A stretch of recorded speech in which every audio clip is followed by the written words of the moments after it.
hayata liyabluwakum ayyukum ahsanu amala wa huwal azizul ghafur. Sadaqallahul aliyyul azim wa sadaqar rasul nabil habibul karim wa nahnu ala dzalika minasy syahidin wasyakirin walhamdulillahi rabbil alamin. Yang sama-sama kita hormati para alim ulama, tokoh masyarakat, wabil khusus keluarga besar dari Bapak Sutekat, dan juga yang kami hormati Ustadz Abdul Qasim SPD, Ustadz Hidayatullah SPDI, Bapak Ubay Ubadillah DPRD Kota Depok, Dewan Praksi PKS Pak, bukan PKI, PKS. Bapak Haji Agus, pengurus Masjid Al-Ihsan, mana Pak Agus? Oh, apa tadi juga bagus, ada apa saya lihat? Apa saya lupa Pak Agus ya wajahnya? Ada wakilnya ya? Iya. Dari Al-Ihsan, alhamdulillah ada wakilnya. Bapak Marullah MBG, ada Marullah MBG? Marullah MBG ada hadir.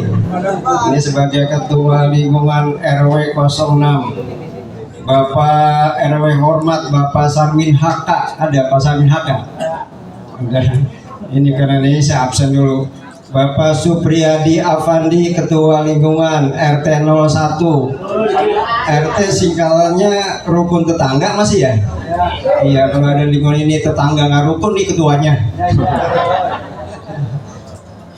Kemudian Bapak Riman, Ketua Lingkungan RT 04 ada?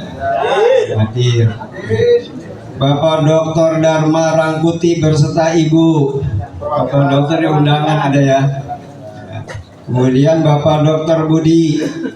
Dr. Budi ada dua, satu lagi Bapak Dr. Budi. Mana satu lagi? Budi Ismail MPTP, Master Potong Pohon. Ada orangnya ya? Budi Ismail. Keluarga dari Jogja yang tidak disebutkan nama satu persatu. Komunitas Republik Ngopi dan PCM, pecinta Musola Al Barokah, yang juga tidak disebutkan satu persatu. Grup Arisan Pondok Cabe, ada ya grup Arisan Pondok Cabe. Grup Arisan XDM, apa ini DM? Doyan makan. Grup TSB Pamulang, Minarak dan Rasuna. Grup Rapata, ini yang diundang ada 18. Nah, orangnya banyak, yang nggak diundang apaan ini? Makanya tadi Pak Dewan nanya ini orang semua gitu ya. Ini ada yang diundang nih, ini undangan nih saya baca daftar undangan. Ada 18 undangannya, orangnya lebih 18. Berarti ada yang tadi undang tapi datang, dia pulang nggak pakai disuruh. Apa kira-kira ini bangsa apa nih? Tapi semuanya insya Allah ini umat muslim. Amin ya robbal alamin. Bapak Ibu Saudara sekalian, malam ini kita diundang saudara kita luar biasa. Ini adalah mengenang 1000 hari wafatnya almarhumah Endang Maryati binti Marto di Mejo. 1000 hari udah, saya mau lupa berapa tekad 1000 hari. Cuma ini luar biasa, ini lebaran Pak Sutekat ngundang, ini lebaran. Lebaran haji. Sesungguhnya dalam Islam itu ada 2 hari raya besar. Kalau dibandingkan keistimewaannya, kebesarannya justru Idul Adha itu lebih besar. Tapi Pak Tekat luar biasa mengundang jamaah di hari lebaran, yang datang juga banyak. Bahkan yang lebih luar biasa lagi, sambutan dari tuan rumahnya anggota dewan. Luar biasa juga. Sampai anggota dewan berbisik sama saya, Pak Haji, ini saudara dari belah mana? Bilang dari langit. Dibilang dari Belor, kata sudah dari Belor gitu. Alhamdulillah, karena ada kebersamaan, Pak Sutekat juga memang mudah bergaul, bermasyarakat, sehingga sampai anggota dewan pun rela hadir demi menghadiri ini di hari raya Idul Adha. Luar biasa Pak Sutekat. Ya, mudah-mudahan ini membawa keberkahan. Ya, terutama acara ini dalam rangka mendoakan orang tua kita, saudara kita, Ibu Endang Maryati binti Marto Dimejo. Sebelum saya sampaikan, saya mohon maaf dulu ini, sebetulnya saya juga kondisinya kalau bilang capek lagi capek banget. Sampai Pak Sutekat kemarin itu seingat saya 4 kali dia ngingetin saya, pagi besok jangan lupa ya. Ya, takut mungkin saya kecapean, memang sebelumnya Idul Kurban saya sudah pamit bahwa saya mau keluar kota. Jadi saya baru aja jadi pilot, cuman pilot nggak terbang, nggak udara di darat ya, pilot luar biasa. Cukuplah kalau misalnya buat orang tua seperti saya kan kelihatannya aja muda. Ini saya dideretin sama orang muda-muda, untung aja ada satu yang agak tua, jadi saya masih tetap kelihatan muda. Padahal secara usia saya hampir pensiun secara kepegawaian. Tapi alhamdulillah kemarin saya pamit sama teman-teman, saya mau keluar kota. Kalau saya hitung-hitung jarak yang kemarin saya tempuh itu hampir 1000 km.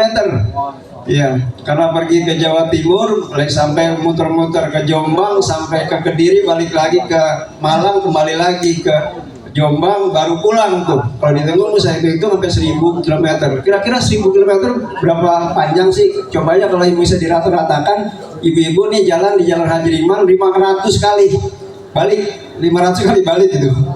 Ini kira-kira bosan nggak kira-kira 500 kali mundar-mandir di Jalan Haji Liman dari ujung ke ujung, kira-kira begitu.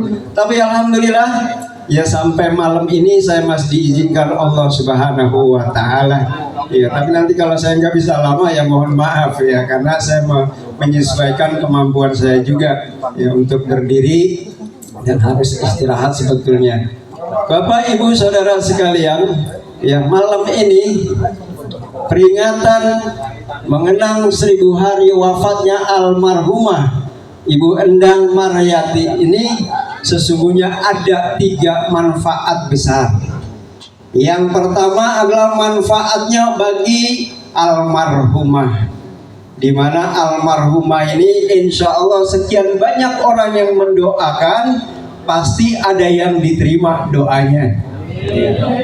Walaupun mungkin ada yang sedikit terpaksa, karena dari pagi tadi motong kambing, motong sapi, udah ada yang makan kambing sebetulnya.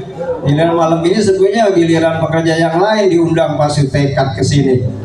Bang Beri tadi pagi-pagi sudah ingatin Bang Beri ke masjid.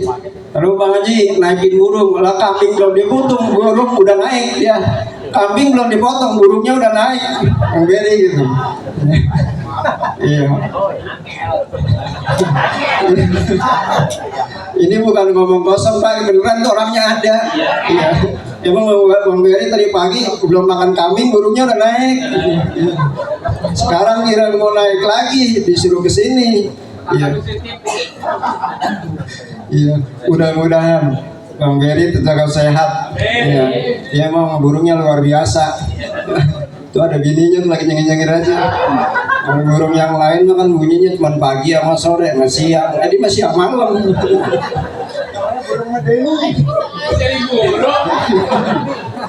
Ya, karena tadi saya begitu mau lagi mau ke masjid, saya tegur dia, orang lagi mau khatib Idul Adha masih ngurusin burung.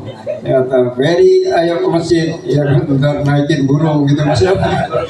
Dikerek tuh burung Bang, maksudnya konotasinya udah jelek aja, anak muda udah nyengir aja tuh anak muda. Lo tahu toh? Ini orang dewasa urusannya gitu.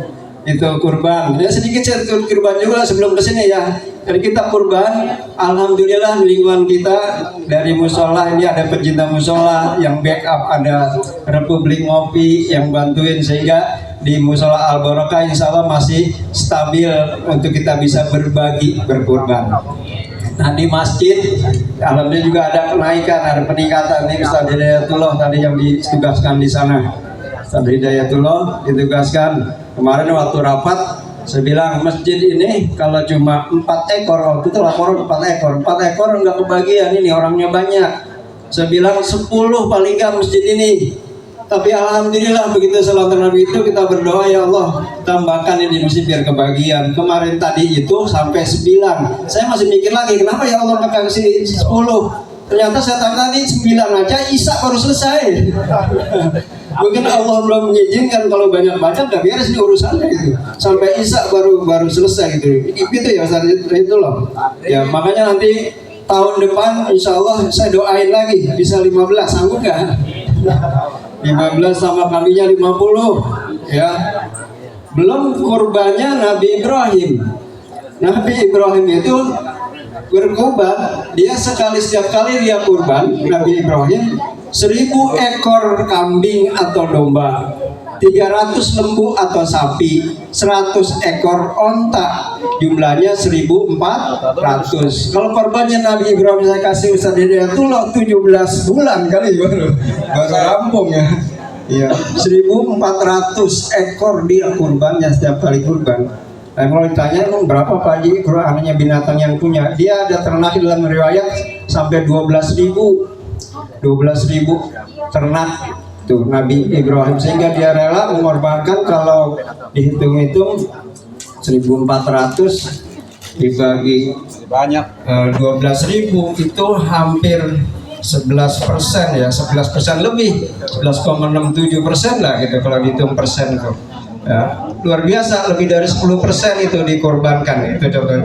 Nah kita ini ya mudah-mudahan bisa mengikuti walaupun tidak sama. Amin ya rabbal alamin. Sekali lagi saya ucapkan terima kasih atas nama pengurus masjid, karena masjid adalah memang pusat kegiatan umat Islam di Kampung Sasak. Kemudian musola bagian dari turunan dari masjid.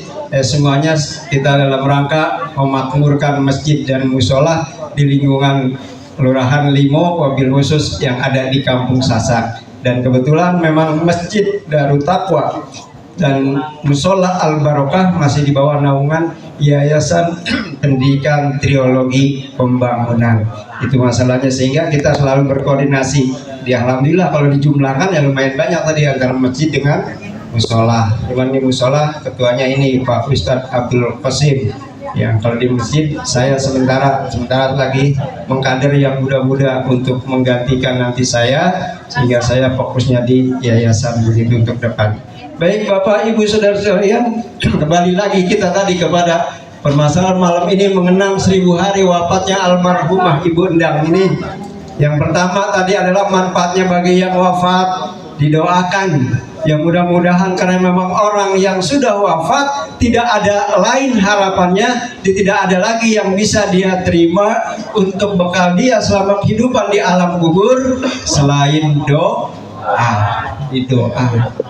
Cuma kalau dicari-cari hadisnya, saya coba searching untuk cari hadis, kan ada hadis idza mata ibnu adama in qata'a amalu illa min salasin shadaqatin jariyatin aw ilmin yuntafa'u bih aw waladin shalihin yad'u lah, yaitu yang doanya terus terus diterima itu anak yang soleh. Nah ini kalau misalnya dicari-cari suami yang soleh, kira-kira ngalir terus enggak dia? Saya lagi cari-cari, kan Kosim udah dapat belum tuh hadis tentang suami yang soleh itu juga doanya mengalir terus itu. Cuma belum ada. Kenapa begitu? Karena ternyata memang kalau udah anak yang soleh udah pasti. Ya bukan berarti yang suami soleh tidak diterima oleh Allah, tapi udah kepastian kalau anak yang soleh itu udah dijamin pasti akan terus mengalir tuh pahalanya dari doa anak yang soleh. Kalau di PGPT kenapa begitu? Karena kalau seorang suami, ibaratnya bahasa kita saja nih di Kampung Sasak, suami itu suami, istri ada bekasnya, begitu Bu ya? Udah gak ada di bekas suami itu, bekas istrinya gitu. Lagi juga kadang laki-laki ketika ditinggal suaminya kelihatan di samping kiri kanannya, di depan belakangnya ada yang lebih menarik, kadang sudah lupa dengan istrinya.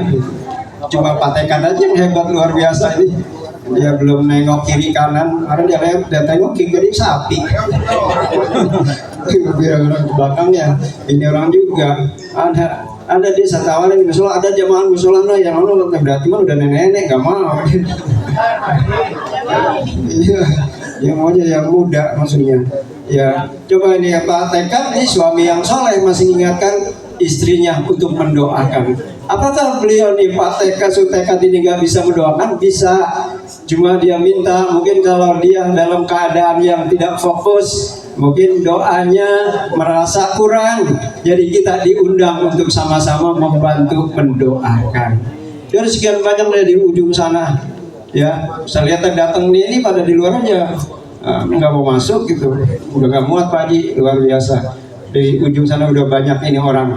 Ya, ini salah satu juga bukti bahwa selain manfaat bagi orang yang sudah wafat kegiatan ini, ya haul ini bukan hanya sekedar ngumpul, tapi yang kedua manfaatnya juga bagi orang yang masih hidup, terutama adalah keluarganya ini. Pak Sutekat dan anaknya yang pertama mendapat keberkahan karena ada momentum silaturahim orang banyak ini. Ya, karena kita setiap kali silaturahim itu dijamin oleh Allah melalui informasi Rasulullah Shallallahu Alaihi Wasallam menambah keberkahan, bahkan dijamin panjang umur. Jadi kalau mau panjang umur memang rajin-rajin silaturahmi, datang ke tetangga, ya kunjungi tetangga. Tapi Pak Tekat jangan tetangga muda yang istrinya apa, dia suaminya nggak ada, nanti paling di mau PRT nanti diikutin nanti tangkap lagi berikut lagi. Ya, kalau memang ada niat mah langsung aja, nggak pakai itu ya PRT ya. Iya, pakai bang pelangkang. Kira-kira begitu. Itu perhatikan kalau kita misalnya rajin silaturahim. Ini salah satu bentuk Pak Sutekat rajin bersilaturahim menurut saya. Sehingga ketika beliau mengundang di momen yang hari raya pun orang rela datang ke sini. Termasuk saya, walaupun saya diingetin sampai 4 kali maksudnya. Ya, 4 kali takut dia lupa, aku saya lupa. Karena kenapa? Karena memang saya udah tua mungkin ya. Lupa. Tapi alhamdulillah ini kebesaran ya dari silaturahim, sehingga insya Allah ini juga jadi contoh. Tidak hanya Pak Sutekat dan keluarga, kita yang hadir pun kebagian keberkahan. Amin ya rabbal alamin. Karena kita berkumpul ini pertama adalah silaturahim, yang kedua ada nilai juga sedekah. Nah, bagi Pak Sutekat itu sedekah udah sedekah waktu, sedekah tenaga, sedekah pikiran, sedekah makanan dan minuman, bahkan harta yang lain dalam bentuk materi, dalam bentuk uang dia keluarkan. Luar biasa sedekah yang dikerjakan oleh Pak Sutekat dan keluarga ini. Bagi kita yang hadir tentunya sedekah juga ada. Kita sedekah sudah meluangkan waktu kita, itu sedekah Pak. Jadi sedekah itu bukan bentuknya hanya materi. Perasaan kita mengorbankan perasaan, berapa capek enaknya sih kita berselonjoran kan, ini habis istilahnya derum aja, derum. Iya. Ya, tadi kan pada moto ini pada derum aja, enak kan itu belonjoran ini suruh ke sini sama Pak Sutekat. Itu adalah bentuk juga kita, bentuk pengorbanan dalam arti kita bersedekah. Yang ngantuk berarti sedekah matanya. Tuh Mas Yanto kelihatannya tuh ya udah ngantuk apa begitu ya.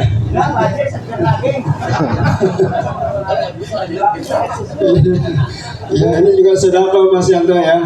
Yang tadi masih capek-capek ngurusin kaki, udah gitu kakinya bukan satu yang diurusin. Ngurusin kaki. Udah gitu ngurusnya nggak gampang lagi, kakinya udah diikat tapi hilang juga. Ngurusin kaki Pak Suyanto ini udah capek, harusnya istirahat, seluruh selonjoran di sini. Mudah-mudahan ini jadi bentuk sedekah kita. Amin ya rabbal alamin. Itu bagi kita yang datang, bagi yang mati, bagi keluarganya, bagi kita yang datang. Intinya semua ini adalah kebaikan.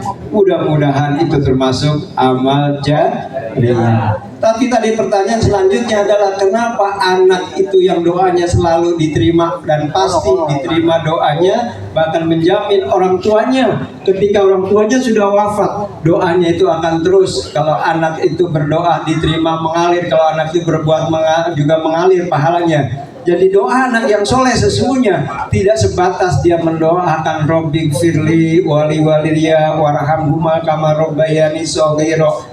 Tidak hanya dalam lantunan doa dalam bentuk bahasa, tapi setiap kali perbuatan anak yang soleh, ketika anak kita melakukan perbuatan kebaikan, orang tua yang wafat pasti akan kebagian nilai pahala kebaikan itu. Amin ya rabbal alamin. Maka luar biasa nih yang udah punya anak. Makanya anak bagaimana jadi anak yang soleh. Memang untuk menjadikan anak yang soleh bukan perkara yang gampang Bapak Saudara sekalian. Bukan hanya kita wasilah kita buat untuk wasilah atau perantara kita buat anak sih enggak susah.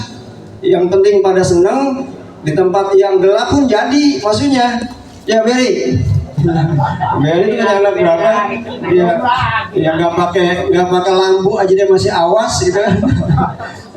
Itu gampang artinya. Ya untuk kita wasilah buatnya, walaupun Allah yang buat, gampang itu Allah. Ketika orang sudah berusaha, ya walaupun dia punya istri sama-sama senang, ada juga orang yang berpuluh tahun tidak dapat anak. Tapi ada juga orang yang timbang kesenggol aja. Iya, ada kesenggol aja, bahkan cuma kelangkahan aja. Langsung jadi. Itu karena memang karunia Allah. Itu Allah yang memberikan itu. Ya, makanya ketika kita mendapatkan anak, gampang kita banyak punya anak, syukuri itu karunia besar. Ya, supaya anak itu jadi investasi jangka panjang sampai ke akhirat, maka jadikan anak yang soleh. Kalau anak laki namanya soleh, anak perempuan soleha. Tapi bukan nama doang, Pak. Misalnya besok ya, anak saya semua saya kasih nama soleh semua, yang perempuan soleha semua. Tapi tidak dididik ajaran agama, ya tidak bisa kita harapkan anak itu menjadi anak yang soleh.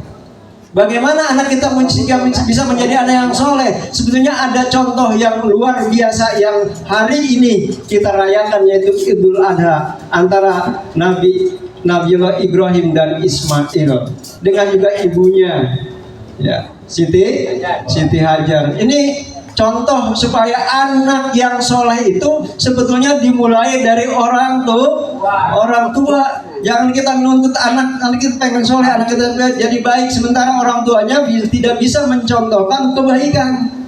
Makanya anak sekarang kalau dinasihati itu jawab, Pak. Kalau orang dulu mah nggak berani, orang dulu. Saya termasuk orang dulu juga, dia orang tua dengerin aja gitu. Anak sekarang mah dia nasihatin jawab. Kadang-kadang jawabnya luar biasa. Yang menurut kita benar, dia pendapatnya beda. Padahal dia salah, tetap dia menurut dia, karena udah beda alam. Ini juga beda dikasih makan juga. Maka sebetulnya itu dari turun-turunannya adalah ketika anak susah dididik, sebetulnya mulainya dari kita orang tua. Coba kalau kita contoh Nabi Ibrahim alaihissalam, dia patuh kepada Allah, taat kepada Allah. Ketika dia memerintah kurban, ini sebetulnya ketika dia diperintahkan berkurban itu diganti dengan kambing, ya cuma satu, tapi begitu dia bersyukur lebih banyak. Nah ketika dia waktu itu karena dia memang artinya kaya, punya ternak banyak, sampai diragukan oleh para malaikat, ya akhirnya diuji, datangkan malaikat, apa benar nih Ibrahim bisa betul-betul patuh kepada Allah. Mungkin dia patuh gara-gara punya harta banyak gitu. Coba kalau dia miskin mungkin nggak bisa. Diuji, singkat cerita, diuji malaikat, dia sanggup melewati ujian, bahkan sampai sudah salah ngomong. Karena ketika dia diuji malaikat, diminta kambingnya dikasih, berapa aja diminta, itu yang menyerupai manusia sesungguhnya yang minta itu dikasih berapa. Nah, semua bahkan separuhnya diminta dikasih. Tapi gitu namanya malaikat cuma menguji, itu kasih semua. Dia bilang saya nggak suka setunya kambing. Kenapa ini orangnya?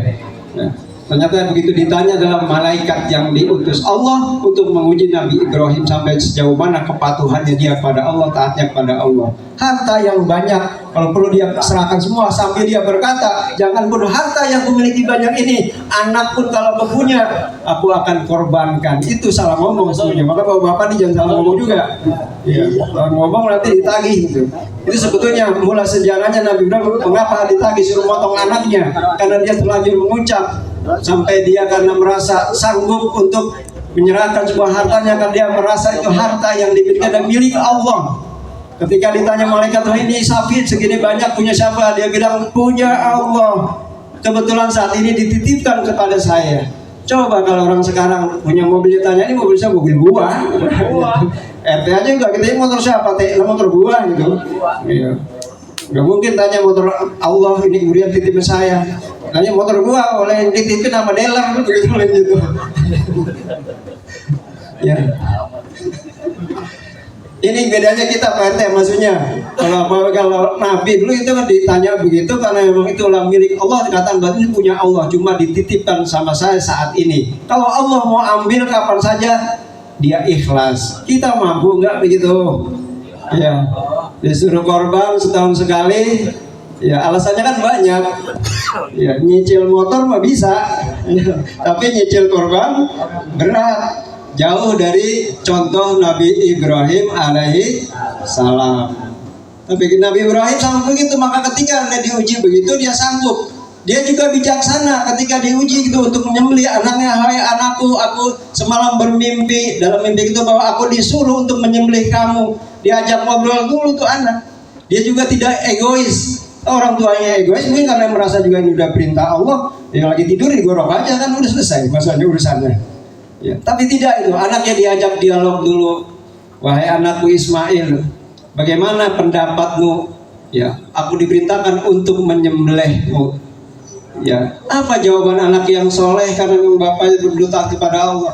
Coba kalau anak Rofata ini ditanya sama bapaknya, gila kita biasa kalau mau potong mau mimpi dipotong gitu, bapak aja yang tuaan. Paling gitu jawabannya kadang sekarang.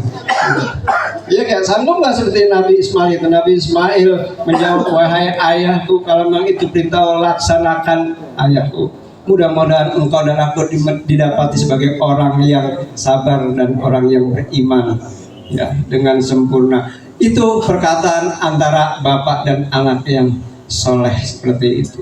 Jadi tidak gampang memang menjadikan anak yang soleh. Jadi intinya orang tua harus menunjukkan dulu kebaikan-kebaikan apa yang diperintah oleh Allah, mengajarkan dan mencontohkan dan mempertahankan ya, mempertahankan keyakinan itu. Insya Allah anak itu akan menjadi anak yang soleh. Begitu nih.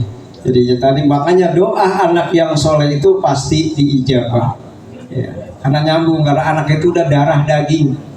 Kalau suami istri mungkin darah doang kali ya, ya berdarah-darah buat usaha buat suami istri ya, itu makanya anak gak ada istilahnya, gak ada bekasnya. Ini anak muda, walaupun orang tua kamu misalnya dalam segi pandangan berbeda antara sekarang dengan orang tua berbeda. Saya juga merasakan dulu waktu saya kecil sekolah orang tua berpikir seperti ini.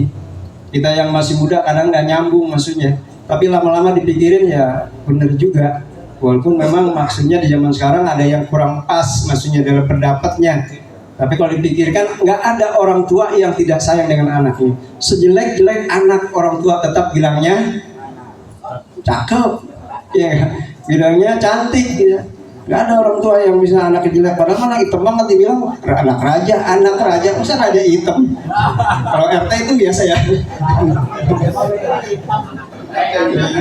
Iya, anak bilang anak raja, masa raja hitam banget udah dapet.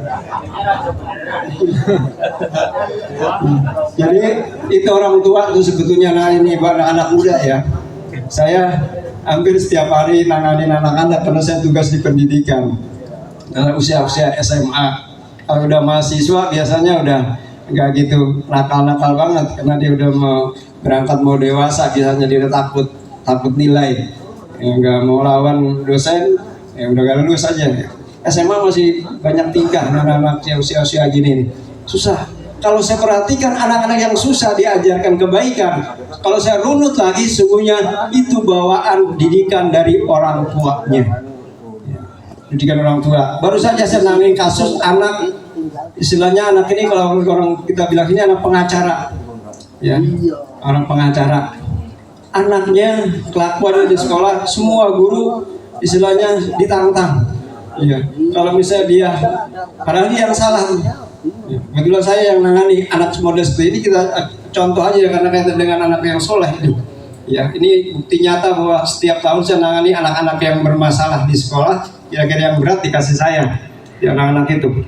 Bapaknya pengacara, dia anaknya sama guru, kebanyakan hampir semua guru, termasuk saya juga mau ditantangin juga. Ya, cuma karena saya yang dikasih tanggung jawab, ya saya bertahan dalam pengertian. Itu anak prinsipnya persis seperti orang tuanya, karena orang tuanya adalah memang orang hukum.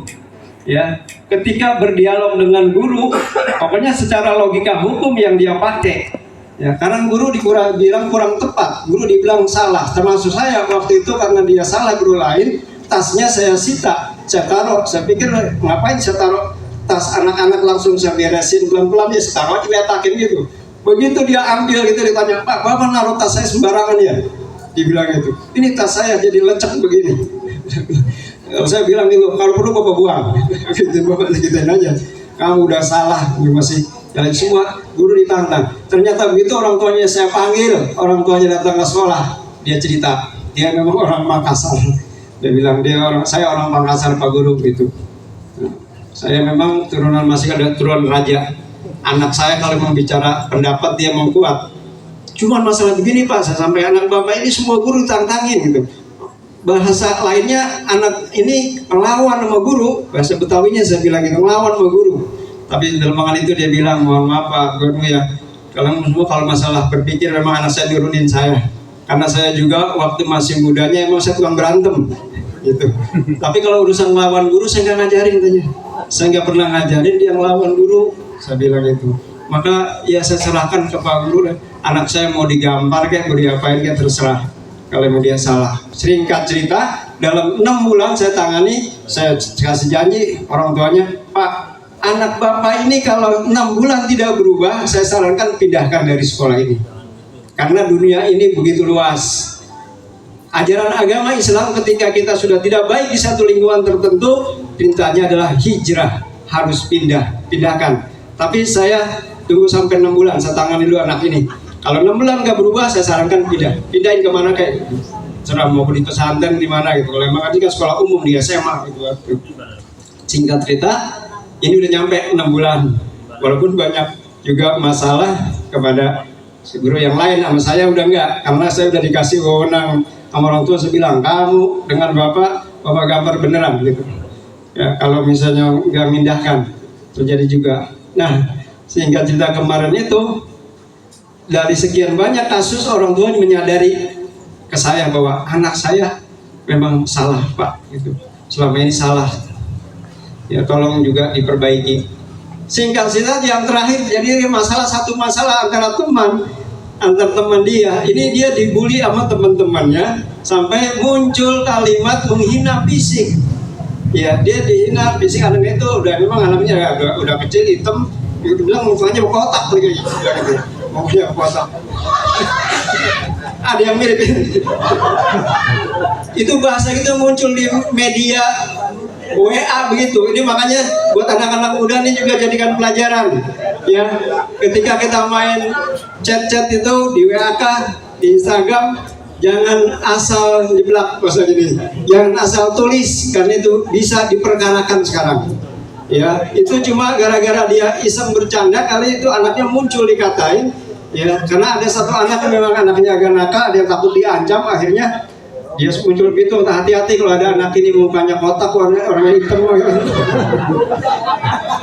Itu Pak, orang tuanya ditangkap, disimpan, divideokan. Waktu itu hampir terjadi ribut besar antara orang tua anak yang satu yang ngecat itu dengan itu. Udah begitu orang tuanya sudah kondisikan, orang tuanya nih anak yang bikin kalimat-kalimat itu datang duluan. Saya benar datang itu, saya bilang nganterin anaknya aja, bukan berarti datang nemuin anak itu. Saya bilang kalau anak sudah di sekolah, ini adalah tanggung jawab saya. Kan kita udah janji di awal Bapak masuk ke sini, ketika masuk ke sekolah ini tanggung jawab kami di sekolah anak Bapak. Ketika di rumah anak Bapak dan Ibu silakan. Maka kasus ini ada di sekolah, saya akan menyelesaikan. Bapak nggak usah ikut campur dulu. Nah, itu saya tegas begitu walaupun di pengacara. Nah, akhirnya yang satu udah datang, saya suruh pulang, Bapak pulang. Nah, biar saya selesaikan di sini. Itu anak begitu saya selesaikan sehadapan 2 orang itu yang bermasalah tadi, yang satu yang bikin isinya informasi dia berkotak, mukanya kotak hitam dekil. Itu begitu saya selesaikan itu, saya direkam oleh anaknya pengacara ini. Ya direkam, saya direkam. Ya begitu direkam, udah, tapi saya damaikan. Anak itu saya damaikan, cari semua sampai sumbernya, siapa yang mulai ini, panggil anak kelas ini Pak, panggil anak kelas ini, sampai saya 2 jam nggak ngurusin anak itu. Terus saya akhirnya video itu udah damai, tapi dia punya simpanan video saya waktu mengarahkan anak-anak itu. Ini anak memang anaknya dia ini ngomongnya agak kurang aja, kadang dia yang sebentar anak dia itu diambil, dia tangkap, saya langsung dia emang udah marah betul itu orang tua. Pak, pokoknya saya mau selesaikan dengan cara saya. Ada 3 cuma pilihan saya. 1 secara fisik, kedua secara hukum, ketiga dengan kekeluargaan. Saya bilang itu udah, ini selain sekolah aja. Tapi dia rekam begitu. Saya undang lagi tuh orang tua yang anaknya memang ya berkotak itu tadi. Ya undang balik lagi, jadi saya ceritakan begitu, Pak, anak seperti ini. Tapi dia nyimpen video saya dianggap bahwa saya tidak membela anaknya pada posisi anaknya benar. Dia bilang itu, selama ini Pak anak saya memang salah, tapi lempengan ini anak saya benar, anak saya sudah dihina secara fisik, saya nggak terima. Saya ini orang Makassar, saya bisa membunuh. Dia bilang itu. Saya juga dituding Pak, termasuk Bapak juga tangga bandut ini anak saya digituin. Ya, saya pikir saya di sekolah, saya pikir udah 36 tahun, saya udah bukan berhadapan dengan orang ini saja. Dahulu saya udah punya pengalaman juga. Setenangan saya diam aja gitu. Begitu dia udah mereka pancing sampai kelihatan saya juga diserang, untung yang ketemu saya. Kalau musuh guru-guru yang baru mungkin udah kalah dialog dengan orang hukum. Saya juga mau menjawab, Pak, Bapak orang hukum.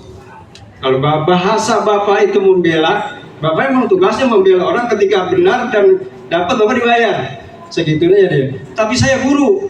Saya di sini posisinya bukan pengacara. Saya aja ada tugas saya adalah membenarkan yang masih salah, saya benarkan. Yang sudah benar tetap saya perihal benar. Jadi buat saya memang tidak ada konsep guru itu adalah membela. Membela dalam pengertian bukan bahasa hukum bagi seorang guru. Segitu dia baru diam, karena dia nggak sadar juga. Dia pikir dia ngomong-ngomong sesama orang yang berdebat situ. Namanya perkara begitu, kalau memang dia benar ya memang dibela yang benar. Tapi saya kan tugas saya membenarkan semua. Yang salah pun harus jadi benar di sekolah ini, saya bilang itu. Maka saya nggak menunjukkan bahwa anak Bapak juga saya nggak bela dalam pengertian. Dia buktinya kan damai. Segitu dia baru dia bisa diam. Itu salah satu contoh zaman sekarang, Bapak Ibu sekalian. Ketika kita menjadikan anak yang soleh, tapi orang tua tidak bisa mencontohkan, mengajarkan anak yang baik dan benar dalam berperilaku, anak susah diajarinya. Sampai terakhir aja dia udah lunak, saya tanya dia, Bapak mungkin bagaimana cara mendidik anak di rumah? Dia baru ngaku, mungkin saya juga salah kali Pak Guru gitu. Mungkin saya salah gitu. Saya mungkin terlalu keras, seling saya mau istilahnya ada kasus-kasus klien saya, mungkin bahasa saya kasar dia dengerin dari waktu masih dia kecil ya, sehingga dia menirukan saya seperti itu. Ya Pak, kalau memang begitu, menurut saya juga tidak mungkin anak ini ibarat gak ada buah yang jatuh dari pohonnya. Ya kalau Bapak percayakan di sini, saya teruskan sampai 6 bulan, tapi hari ini sampai bulan Mei ini terakhir, besok udah ujian terakhir, jadi anaknya masih ada di situ, walaupun ya masih ada sedikit dan anaknya artinya sudah lebih lunak seperti itu. Itu luar biasa ya dalam pendidikan. Makanya anak yang soleh sekali lagi itu harus dimulai dari keluarga kita, dikasih pengajaran yang baik. Anak sekarang tidak cukup hanya kita kasih dengan narasi, tapi harus kita contohkan. Ketika anak kita supaya rajin sholat, orang tuanya harus sholat. Ketika anak kita pengen jadi orang yang suka sodakoh, mulai dari orang tua harus rajin sodakoh. Ya, itu sebetulnya kuncinya. Ketika kita ingin anak kita rajin datang ke masjid, orang tuanya dulu mulai datang ke masjid. Nggak usah kita ngomelin anak-anak, paling kita ajak, ayo nak kita ke masjid. Sekali 2 kali mungkin dia belum mau, tapi lama-lama juga kalau Allah gerakan pasti juga bisa. Karena semuanya adalah dalam kendali Allah hidup ini. Ketika kita sudah berprasangka tidak baik, ya itulah yang kita dapati. Kata Allah kan, aku ini bagaimana hambaku. Jadi kalau kita sudah berusaha dengan baik untuk mendidik anak supaya jadi anak yang soleh, Allah kasih jalan. Ya, jadi metodenya seperti itu, jadi anak yang soleh. Kalau ini anak-anak yang ngumpul di sini mudah-mudahan anak yang soleh, walaupun namanya bukan soleh, ya mudah-mudahan ini juga anak-anak yang nanti berbakti kepada orang tua. Bagaimana anakku, anak yang soleh yang berbakti ini ketika orang tua masih ada, kalau masih sekolah ya gunakan uang orang tua buat belajar sungguh-sungguh. Jangan diselewengkan, ya belajar sungguh-sungguh. Orang tua itu walaupun keluar sampai berapapun dia biaya anaknya, dia nggak akan minta ganti. Ya, yang penting anaknya bisa menunjukkan prestasi, bisa berhasil jadi anak yang soleh. Kalau orang tua kita masih, ketika kita sudah selesai pendidikan, kita bisa bekerja, mendapatkan penghasilan, kita juga tetap membantu orang tua.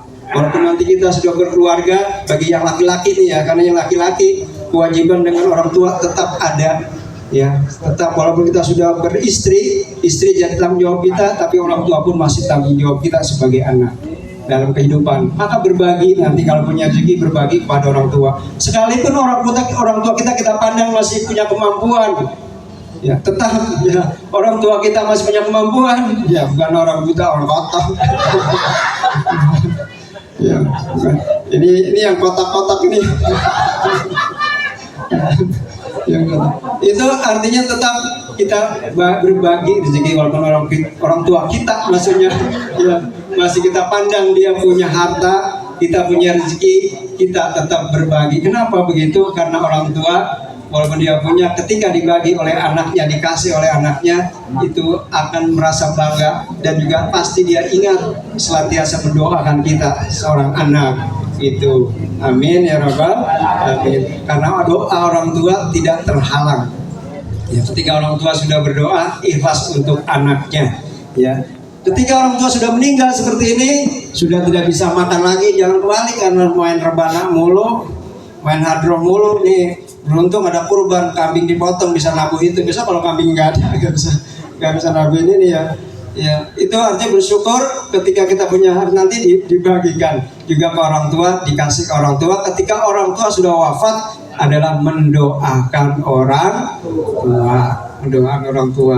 Cuma saya pesan juga nih anak-anak muda yang misalnya bawa-bawa marawi seperti ini, itu hadroh, ya itu kan lantunannya lantunan salawat, ya bersolat Nabi.